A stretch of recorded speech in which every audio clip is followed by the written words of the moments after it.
வீட்டில் பன்னீர் உருளைக்கிழங்கையும் வச்சு ஒரு கிரேவி பார்த்துருவோமா. பன்னீர் நல்லா ஃப்ரை பண்ணிக்கோங்க. அதே மாதிரி உருளைக்கிழங்கு ரெண்டையும் ஆட் பண்ணிவிட்டு அப்படியே கொஞ்சம் அதுக்கு தேவையான மசாலாஸ்லாம் எடுத்துக்கோங்க. தென் வெங்காயத்தை நல்லா பொடிசாக கட் பண்ணிக்கோங்க. கட் பண்ணிவிட்டு சில்லி தேவைப்பட்டால் மட்டும் ஆட் பண்ணிக்கோங்க. டொமேட்டோவை நல்லா அரைச்சிட்டு கொஞ்சமாக காஷ்மீரி பவுடர் போட்டு இது பண்ணும்போது கலராக இருக்கும் சப்ஜி. ஆயில் ஊற்றிக்கோங்க தேவையான அளவு. அதை எடுத்து வச்ச மசாலாவை போட்டு நல்லா ஃப்ரை பண்ணிவிட்டு கொஞ்சமாக வெங்காயம் ஆட் பண்ணி அதையும் ஃப்ரை பண்ணிவிடுங்க. ஃப்ரை பண்ண பிறகு ஜிஞ்சர் கார்லிக் பேஸ்ட் இருக்கும், கொஞ்சமாக அதை ஆட் பண்ணிக்கோங்க. அதையும் ஆட் பண்ணிவிட்டு நல்லா வதக்கி விட்டுருங்க. அதை வதக்கின பிறகு சில்லி ஆட் பண்ணிக்கோங்க. சில்லி ஆட் பண்ணி நல்லா ஃப்ரை பண்ணிவிடுங்க. சில்லி ஃப்ரை ஆனால் தேவையான அளவு உப்பு போட்டுக்கோங்க. தென் டொமேட்டோவை நல்லா ஆட் பண்ணி கலரி விட்டுருங்க. கலரி விட்ட பிறகு மசாலா ஆட் பண்ண ஆரம்பிச்சிடுங்க.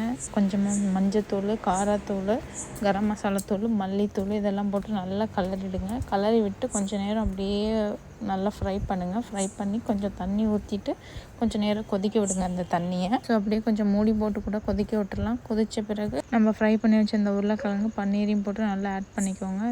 கஸ்தூரி மெத்தி, வெந்தயக்கீரைன்னு சொல்லுவாங்க, கொத்தமல்லி ரெண்டையும் அழகாக மேலே அப்படியே தூவி விட்டால் பன்னீர் பொட்டேட்டோ கிரேவி ரெடி.